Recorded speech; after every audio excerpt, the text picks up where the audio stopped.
You think she broke your heart. No, she broke your illusion of control, and that's exactly what you needed. She didn't lie because she had to. She lied because she was curious what you would do when reality bent just enough to feel wrong. But never enough to prove it. The late replies, the sudden gym obsession, the new perfume, they weren't signs of betrayal. They were signals, traps, tests. You thought you were in love, but you were inside an experiment. And you were the subject. Her friends told her you were too calm, too composed, too unreadable. So she needed to know, could you be broken? Not by shouting, not by slaps, but by doubt, subtle, skin-deep, soul-scratching doubt. This isn't about cheating, not really, because most men fear being cheated on. But very few fear the moment they realize they were never supposed to pass the test. You thought she was your partner. She thought you were her hypothesis. If I disappear for 3 hours and ignore his call, will he crack? If I post a vague story with another guy, will he rage? If I lie so thin it begs to be caught, will he take the bait? She wasn't looking for attention. She was looking for reaction, emotion, proof that you're like the rest. Because for her, if you can't master your own emotions, how could you ever protect hers? That's where most men fail. They confuse loyalty with possession, love with control, betrayal with revenge. But one man didn't. He didn't chase. He didn't beg. He didn't break. He just watched. Not with anger, not with fear, but with the cold clarity of someone who's read Marcus Aurelius before reading her messages. He asked no questions, and in doing so, he answered everything, because he understood something you haven't yet. If your peace can be stolen, it was never real, and in that moment, he wasn't the one being tested. She was. She started staying out later, not suspiciously, strategically, just enough to stir the question, should I ask? But Jack never asked, not once. He greeted her like nothing had changed. And that terrified her, because silence is more dangerous than jealousy. Most men get angry. Jack got still, and every time she stepped through that door expecting a scene, she got peace instead, a kind of peace that felt like a mirror. She wanted chaos, he gave her discipline. She wanted reaction, he gave her reflection. While she performed doubt, Jack performed detachment. He knew what she was doing, not because he was paranoid, but because he'd been there before. And because he no longer needed her loyalty to validate his worth. She wore a stranger's jacket once.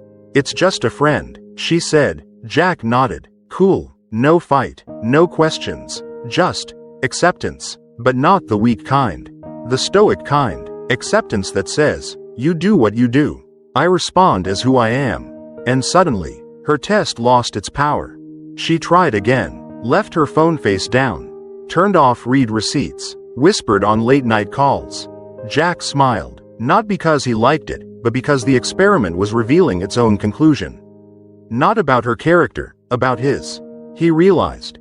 Every trap she set made him stronger. Every manipulation was training.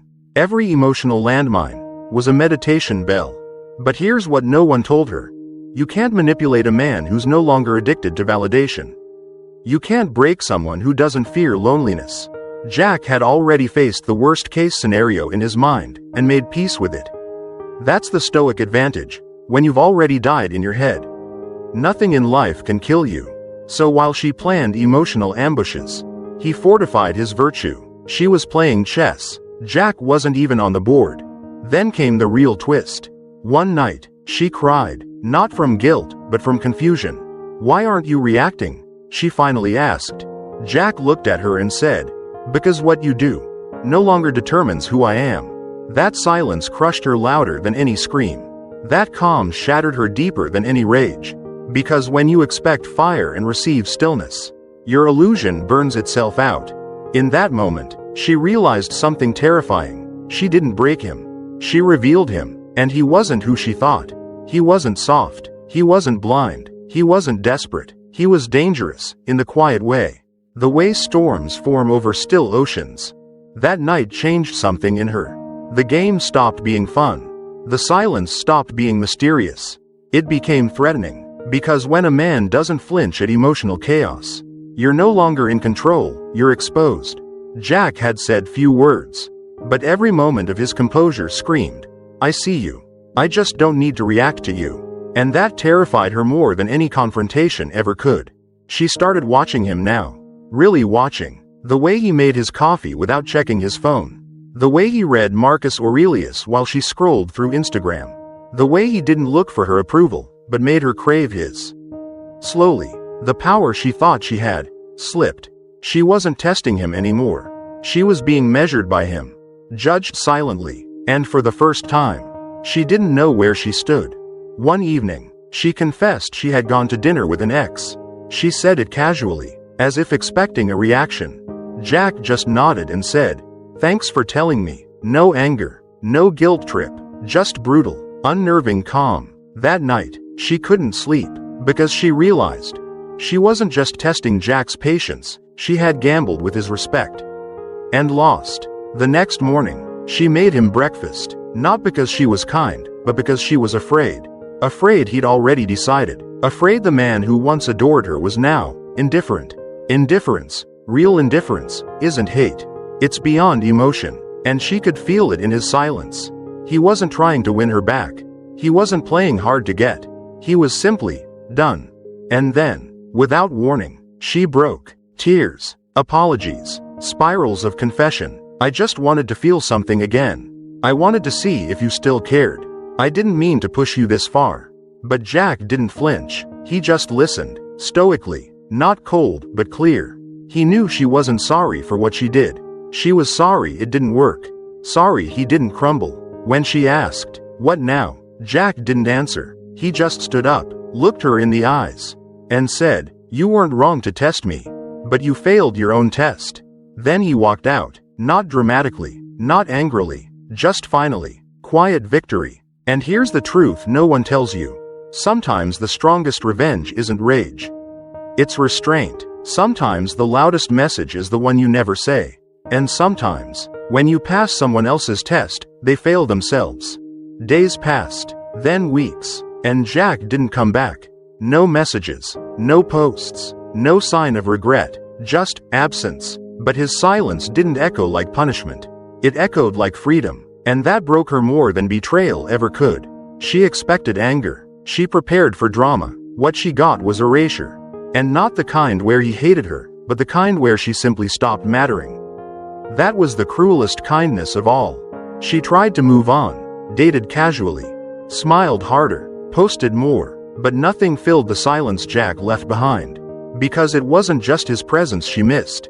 It was his stillness, his steadiness, the way he didn't flinch when tested, the way he didn't chase validation, but attracted it anyway. Every new man she met reminded her what Jack wasn't: reactive, fragile, insecure. And every night, she lay awake wondering, what if I had never tested him at all? Meanwhile, Jack wasn't mourning. He was evolving. He wasn't out partying or proving his worth to anyone. He was building, quietly, reading more, lifting heavier, spending time with people who didn't play games. Because when a stoic man walks away, he doesn't look back, not because he's bitter, because he's already learned the lesson. And in his mind, so should you. She texted once, just one line. "Can we talk?"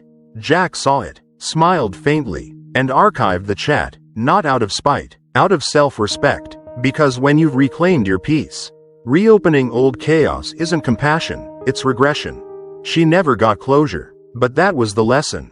Stoics don't give closure, they give consequences. He didn't destroy her, he made her see herself. And that, ironically, was the most painful punishment. Because when a man refuses to be manipulated, he forces the manipulator to sit with her own emptiness. She thought he was soft. He was steel in silence. She thought he was forgettable. He became unforgettable by disappearing. She thought he needed her attention. But in the end, she was just another variable in his journey toward virtue. Everyone thought she was in control. That she was the one holding the strings, pulling levers, setting traps. But what they didn't know, what she didn't know, is that from the very first moment she began testing Jack. Jack was testing her. Every silence wasn't surrender, it was calibration. Every nod wasn't agreement, it was observation. Jack wasn't just surviving her chaos. He was studying it, letting it unfold, letting her show her hand. Because that's what true strength does. It doesn't interrupt the storm. It lets the winds expose every weak foundation. Jack didn't react, not because he was caught off guard, but because he wanted to see how far she'd go when she thought there were no consequences. And she went far, too far, far enough to reveal who she really was when no one stopped her. And that's when Jack knew. This wasn't a woman who wanted love. She wanted control disguised as emotion, loyalty disguised as leverage. He didn't leave because he was hurt. He left because her character failed the exam. And here's the part she'll never understand. The man she thought she was testing was never playing her game. He had his own standard, his own code. While she was watching his reactions, he was watching her patterns. While she was measuring his emotions, he was measuring her morals. And when the data was complete, he made the call. That wasn't heartbreak. That was closure disguised as disappearance. She thought she'd pushed him to the edge, but she never realized he was the edge. He didn't ghost her. He outgrew her. And now, every time she sees a man who flinches, who begs, who fights to stay, she remembers the one who didn't. The one who watched her test him and graded her silently, harshly, completely. Because the truth is, she never stood a chance. Not against a man who had already mastered the one thing she tried to manipulate, himself. Jack didn't disappear to punish her. He vanished to protect the integrity of his peace. Because true Stoicism isn't about staying through betrayal, it's knowing when staying becomes betrayal to yourself. People think strength means holding on. But sometimes, it's the brutal courage to walk away without applause. Jack knew one thing most men never learn. If you have to fight to be respected, you've already lost. She expected him to come back. Eventually. They always do, right? But Jack wasn't like them. He didn't need closure, didn't need validation. He needed distance from manipulation, from emotional theater, from the woman who confused drama with depth. And in the silence that followed, she didn't just lose a man. She lost a mirror, because Jack had become her last honest reflection. But here's the twist that haunts her most. Jack never hated her. He understood her. That's what made it worse. He saw every game for what it was. A cry for validation. A desperate test of someone else's emotional weakness to confirm her own power. But Jack didn't play. He didn't explain. Because the Stoic doesn't fix broken people. He just refuses to let their chaos invade his order. And now, she lives with echoes. Every time a man raises his voice, she thinks of Jack's silence. Every time someone begs for her love, she remembers the one who walked away without asking. And every time she sees herself in the mirror, she wonders, not what she lost, but who she became when tested by a man she couldn't shake. Because here's the final contradiction. She thought he was cold, but he was the only one who cared enough to hold her accountable. She thought he was passive, but he was in control the entire time. She thought he was forgettable, but she remembers him more vividly than the ones who screamed. Because when a man chooses virtue over validation, silence over spectacle, and discipline over drama, he leaves a scar no apology can reach. Jack never needed revenge. He had something stronger, clarity. And now, he walks alone, but never lonely. Because once you've faced chaos without blinking, every manipulative storm becomes just weather. Jack never explained his silence. Because the strongest men never defend their peace, they let it speak for them. But deep inside, Jack wasn't numb. He had simply learned to feel without performing. Most people confuse suppression with control. Jack didn't suppress. He observed. And in that space between emotion and reaction, he found power. Not the kind you flaunt, but the kind that lets you walk away with your soul intact. That's Stoicism. Not coldness. Not detachment. Precision. But the irony? His silence started spreading. Not just to her, but to others. Her friends stopped mocking him. They started asking about him. One even said, "He scared me, not because he was dangerous, but because I couldn't read him." Another whispered, "I think he knew what she was doing the whole time." The game she thought was private had left a public echo. Even those who laughed at Jack couldn't forget him. Because real power doesn't need revenge, it becomes legend. And while she kept testing new men, craving the old thrill, she found nothing but noise. Men who flinched, men who raged, men who begged. Not one made her pause. Not one made her feel seen the way Jack did while saying nothing. That's when she realized Jack didn't fail her test. He passed it and made it irrelevant. But here's the cruel beauty of life. The deeper the truth, the more it hurts when you're not ready for it. She wasn't ready for a man who couldn't be baited. A man who didn't collapse under pressure. A man who didn't need her chaos to define his calm. She thought she wanted a strong man. But the truth is, strong men make broken people uncomfortable. Because they force a mirror where most want a mask. And now Jack lives in memory. Not as the one she loved, but the one she couldn't break. The one she tested and lost. The one who didn't punish her, but exposed her, quietly, permanently. And every time she picks up her phone, hoping he'll say something, he doesn't. Because the final lesson is this. When you master yourself, no one else gets to rewrite your story. Most men will fail this test. Not because they're weak, but because they don't know they're being tested. They think loyalty is proven through emotion, through anger, through confrontation. But real loyalty is shown in discipline, in how still you remain when everything around you tempts you to fall apart. That's why Jack won, not because he didn't feel the betrayal, but because he refused to let the betrayal define him. The truth is, you don't control what people do to you. You only control how long you let them do it. And that's where most men lose. They think reacting means strength, when in reality, it's usually submission. Jack didn't react, he responded, with calm, with clarity, with complete authority over his own soul. And that's not something you're born with. That's something you build, through pain, through silence, through choosing virtue over vengeance. Most men will rage, he stayed silent. Most men will chase, he let go. Most men will collapse, he stood still. That's what made him unforgettable. Not louder, just unshakable. But here's what matters now.